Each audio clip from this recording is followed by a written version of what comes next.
John a toujours été un individu audacieux, à la recherche de sensations fortes dans tous les aspects de sa vie. Ce n'est donc pas une surprise lorsqu'il rejoint les parachutistes, un groupe de soldats d'élite qui effectuent des manœuvres audacieuses dans le ciel.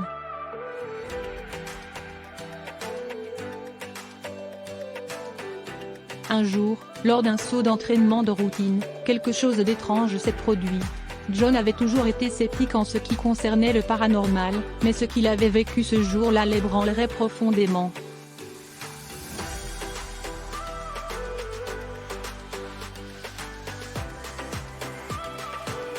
Alors qu'il sautait de l'avion et descendait vers la terre, John sentit une étrange présence autour de lui.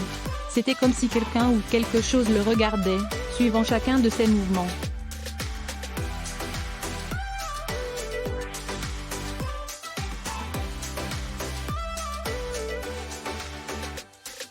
En atterrissant, John regarda autour de lui, s'attendant à voir ses compagnons d'armes autour de lui. Mais au lieu de cela, il était entouré d'un brouillard étrange qui semblait s'étendre à l'infini. Il ne pouvait pas voir à plus de quelques mètres devant lui, et le silence était assourdissant.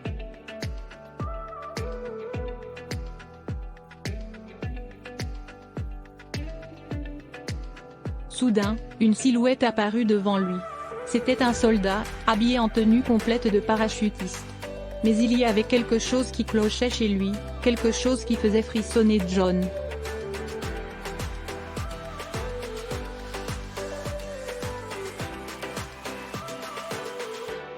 Le soldat fit signe à John, et sans réfléchir, il le suivit plus profondément dans le brouillard. Tandis qu'il marchait, John commença à entendre des chuchotements tout autour de lui, des voix qui semblaient provenir de l'air lui-même.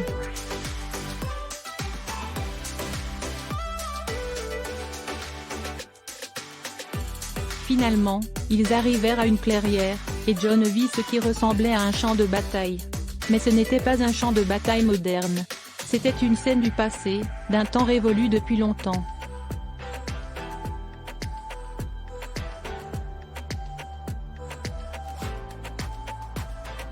Le parachutiste fantomatique se tourna vers John et parla. « Vous n'êtes pas seul, a-t-il dit.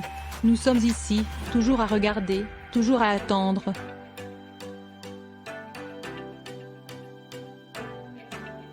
Et avec cela, John a été ramené à la réalité. Il atterrit en toute sécurité sur le sol, mais son esprit était sous le choc de l'expérience qu'il venait de vivre. Il n'était pas sûr de ce qui lui était arrivé là-haut dans le ciel, mais une chose était sûre, il ne l'oublierait jamais.